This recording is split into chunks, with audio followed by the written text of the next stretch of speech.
Iran says it will begin the process today, or it will announce to the United Nations that it will begin the process of potentially enriching more uranium. The Iran Supreme Leader, Ayatollah Khamenei, told state television that essentially if the countries remaining in the Iran nuclear deal cannot reach an agreement with Iran, that Iran would start enriching more. He also added that Iran's enemies will never halt its nuclear progress, and it is their bad dream and will not happen.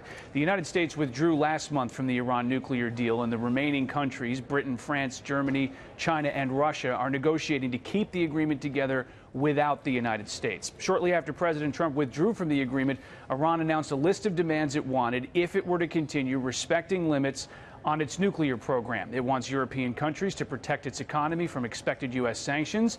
Iran also wants to continue its presence in places like Yemen and Syria across the Middle East, and it wants to continue developing its ballistic missiles bill. So the Trump administration's made it clear it will not renegotiate the nuclear agreement, Rich?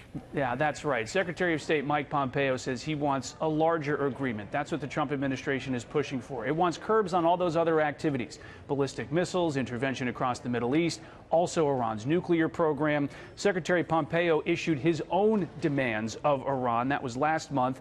Essentially, he wants Iran to halt that aggressive behavior. And until then, the Trump administration says it plans to institute the harshest sanctions in history against Iran beginning this summer.